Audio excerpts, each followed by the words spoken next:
Unit 2, Day 2 notes are about two-step equations. Here are the steps to solving two-step equations. First, we use addition and subtraction to move the constant in the equation. The constant is going to be the part of the equation that says plus or minus a number. Next, we will use multiplication and division to remove the coefficient. That is that number that is attached to the variable. Here's a tip. If dividing by a fraction, you need to multiply by the reciprocal.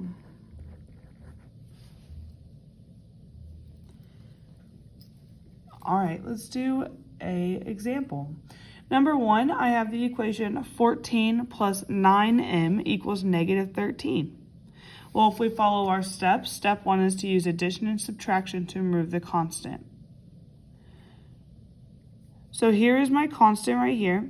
It says 14 plus. Notice there is no variable attached to that 14. Therefore, this is my constant. I need to move this first. And the way I do that is by using inverse operations. So you can't see it, but there is an invisible positive sign in front of that 14 because it is positive 14. Therefore, to cancel out that positive 14, I need to subtract positive 14. And if I do it to one side of the equation, I also need to do it to the other side of the equation to keep it balanced. So 14 minus 14 is 0. That cancels out. So now I can just drop my 9m down because I haven't touched it yet. And now I have negative 13 minus 14, and that equals negative 27. Our next step, we need to use multiplication and division to remove the coefficient.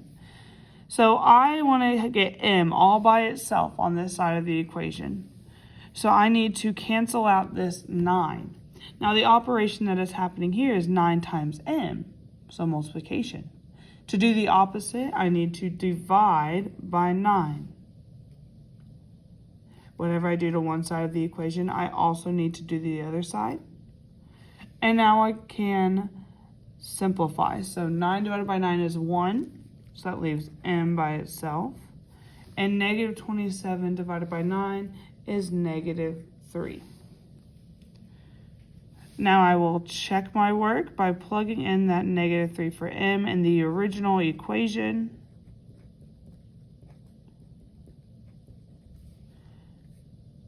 So 14 plus negative 27 equals negative 13. 14 plus negative 27 is negative 13. Negative 13 equals negative 13. That is true. Therefore, my solution is correct.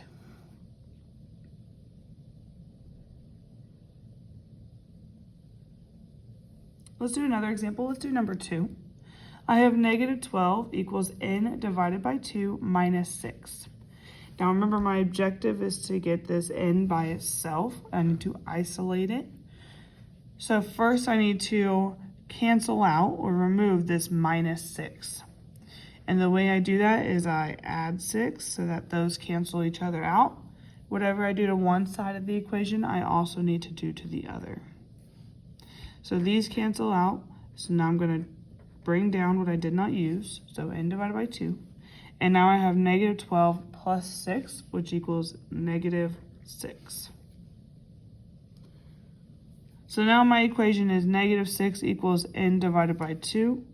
Remember, my goal is to isolate my variable. I want to get n by itself. So I need to do the opposite of whatever is happening here. So right here, they are dividing by 2. So I need to multiply by 2. And whatever I do to one side of the equation, I also need to do to the other. So those cancel out. So now I have n by itself. And then I have 2 times negative 6, which is equal to negative 12. Let's check our work by plugging in that negative 12 into my original equation for n. So I have negative 12 equals negative 12 over 2 minus 6. Negative 12 divided by 2 is negative 6. So now I have negative 12 equals negative 6 minus 6. Negative 6 minus 6 is negative 12. Negative 12 equals negative 12. That is true.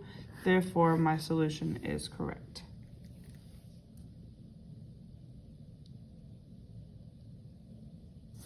On the back, we're going to do an example using models. So let's look at number 7.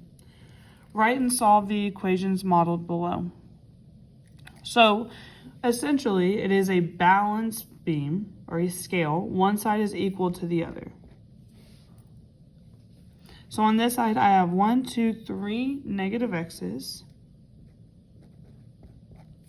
And I have 1, 2, 3 negative 1s. On this side, I have 6 negative 1s. So my equation is negative 3x minus 3 equals negative 6. And now I'll just use my steps to solve that equation.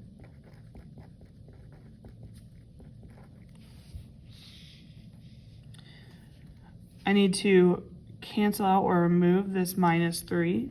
So I do the opposite operation. So I'm going to add 3. Those cancel out. So now I have negative 3x on this side. And then negative 6 plus 3 is negative 3. I want to get this x by itself. So I need to divide by negative 3. And whatever I do to one side, I also have to do to the other. So now I have x equals positive 1. Let's check our work by plugging it in. I'm going to check it over here. I have negative 3 times 1 minus 3 equals negative 6. Negative 3 times 1 is negative 3. So now I have negative 3 minus 3, which is equal to negative 6. Negative 6 equals negative 6. That is true. Therefore, this solution is true as well. You will need to complete the remaining practice problems on this page.